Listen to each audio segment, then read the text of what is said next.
अरहंताणम नमो अरहंताणम नमो अरहंताणम।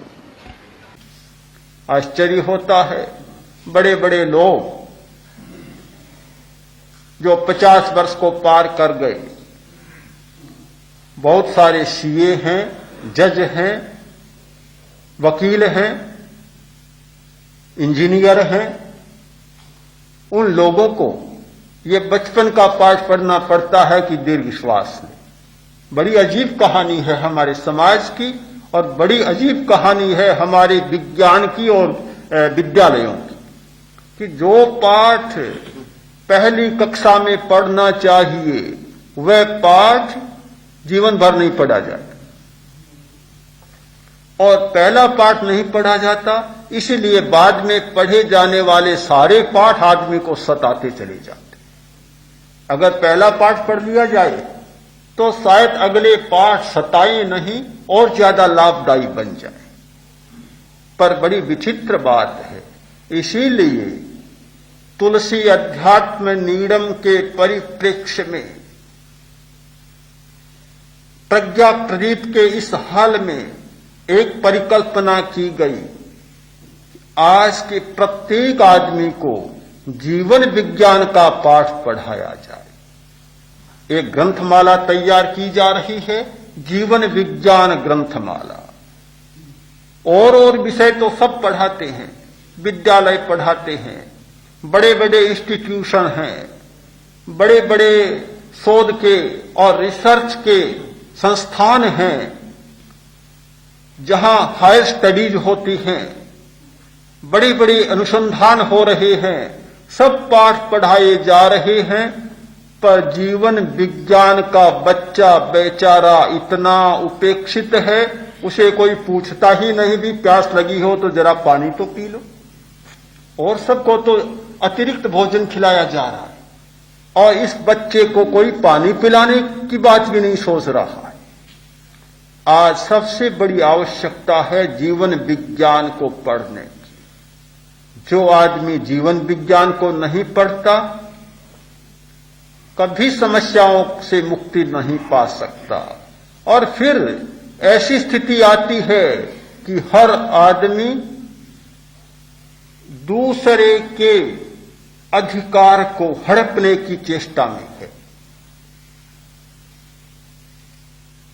Doctor मिला और युवक बोला, डॉक्टर साहब धन्यवाद। देखा कोई परिचित नहीं और कैसा धन्यवाद। एक आश्चर्य भरी आंखों से देखा, इतने में बोला, आपने बहुत अच्छा इलाज किया। डॉक्टर ने सोचा किसी दूसरे के भरोसे कह रहा, मैंने तो इलाज किया ही नहीं। डॉक्टर बोला, भी मैंने तो तेरा इलाज नहीं किया। कि नहीं, मेरा तो नहीं किया, मेरे मामे का किया था। तो क्या हुआ उसका? कि चल बसा। तो फिर धन्यवाद, कि मैं ही उसका वारिस हूं, सारी संपत्ति तो मुझे मिलनी है, आपने बड़ा उपकार किया, धन्यवाद। हर आदमी दूसरे के अधिकार को, दूसरे की संपत्ति को हड़पने की चेष्टा में लगा। इसलिए लगा कि उसने जीवन विज्ञान का पाठ पढ़ा नहीं। बहुत बड़ा, इससे बड़ा जीवन विज्ञान क्या होता है? सारी संपत्ति मिलेगी। इसलिए दीर्घ श्वास और समताल श्वास का अभ्यास बहुत आवश्यक है। चौथा साधन है कायोत्सर्ग, शरीर को ढीला छोड़ना, चेतना के प्रति जागना। शिथिलीकरण तनाव भरा पड़ा है, पहले ही बहुत तनाव है हमारी दुनिया में और आदमी अपने आवेशों के कारण और तनाव से भरता चला जा रहा है। ढीला होना नहीं जानता, छोड़ना नहीं जानता, कसना बहुत जानता, ढीला होना जानता ही नहीं। और आज की सबसे बड़ी समस्या है यह कसने की समस्या। एक बात दिमाग में आ गई, जीवन भर नहीं निकलती। कोई घटना हो गई, मन से निकलती नहीं। किसी के प्रति रूठ गया, बस फिर तो राजी होना तो जानता ही नहीं। इतना तनाव से आदमी का दिमाग भरा है। यह हो सकता है कि घटना घटे, घटना घट सकती है। जहां सामाजिक जीवन है, परस्पर में रहते हैं, एक घटना दूसरे को प्रभावित करती है, घटना घटती है। पर जो श्वास शुद्धि करने वाला व्यक्ति है, घटना घटी, हुई और बात समाप्त। किसी को कह दिया, बस बात समाप्त। फिर पानी की लकीर हो सकती है या बालू की लकीर हो सकती है। पानी की लकीर तो तत्काल समाप्त हो जाती है, बालू की लकीर भी थोड़ी हवा चलती है समाप्त हो जाती है, किंतु जब पत्थर की लकीर बन जाती है फिर तो भगवान ही बचाए। लगता है कि पत्थर की लकीरें बनती जा रही है, तनाव से आदमी भरता जा रहा है।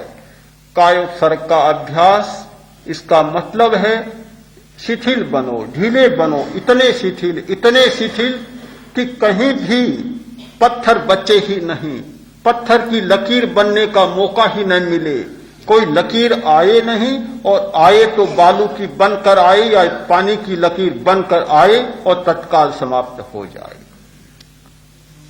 कायोत्सर्ग जब करते हैं, श्वास अपने आप शुद्ध होता है, श्वास अपने आप मंद हो जाता है।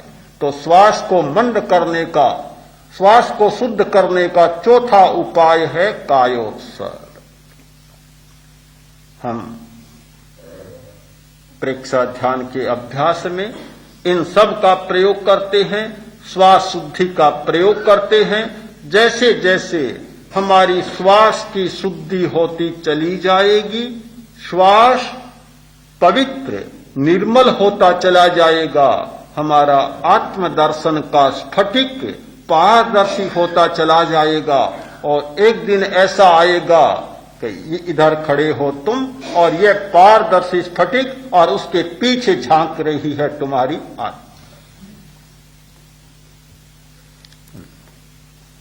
प्रश्नों के लिए अवकाश है, इनके प्रश्न पूछो। हाँ, पहले जो कल के शेष हैं। मेरा समाधान है, आपने अभी फरमाया कि इंद्रिय शुद्धि और भी कई थोड़ी इतनी लंबी चौड़ी गणित फैला दी, इतनी बड़ी जो लंबी चौड़ी गणित किए बिना तो हम परम प्राप्त नहीं हो सकते। तो क्या ऐसा भी कोई उपाय है कि इतनी बड़ी गणित मैथ करके और दूसरा कोई रास्ता खुल जाए? जैसे एक इंजीनियरिंग लड़का पढ़ता है, गणित पढ़ता है, मैथमेटिक्स पढ़ता है और बीए ग्रेजुएट हो जाता है, बीएससी हो जाता है, और इधर आर्ट्स पढ़ने वाला भी बीए हो जाता है, ग्रेजुएशन दोनों को मिल जाता है, रास्ता दोनों के पास में सर्टिफिकेट होता है। तो ऐसा भी कोई और रास्ता है जो इतने बड़े जाल में फैला करके और कोई सस्ता और जल्दी? ठीक है, प्रश्न है कि इंद्रिय शुद्धि, आहार शुद्धि, श्वास शुद्धि एक जाल सा बिछा दिया, क्या कोई ऐसा ही रास्ता है? जैसे कोई पढ़ता है, इंजीनियरिंग पढ़ता है तो इंजीनियर हो जाता है, गणित पढ़ता है, मैथमेटिक्स में पढ़ता है तो गणितज्ञ हो जाता है, वैसे ही कोई रास्ता है जिससे कि सीधा काम बन जाए? हर माता पिता चाहेंगे ऐसा कोई स्कूल में रास्ता मिले कि पहले दिन प्रवेश और इंजीनियर होकर निकल जाए। जाल खिंचाने की जरूरत क्या है? इतने वर्ष पहले तो मैट्रिकुलेट बनो और फिर उसके बाद आगे बढ़ो, 5 वर्ष का इंजीनियरिंग का कोर्स करो। हर के लिए 10, 12, 15 वर्ष का कोर्स क्यों? बस जिस दिन भर्ती हुआ और अध्यापक महोदय कोई ऐसी घूंट पिलाए कि शाम कोई बच्चा पास होकर सब कुछ निकल जाए। आज वो शाम को फसल काटो। हाँ, सुबह बीज बोए, इतना लंबा 4 महीना 6 महीना तक रुखाली करो, पशुओं से बचाओ, इतना जाल क्यों बिछाए? सुबह बीज बोया और शाम को फसल काट कर घर पर आ जाए। आज तक दुनिया में ऐसा हुआ नहीं। हर बात का एक क्रम होता है, वह क्रम है जाल नहीं, क्रम को पार करना ही पड़ेगा।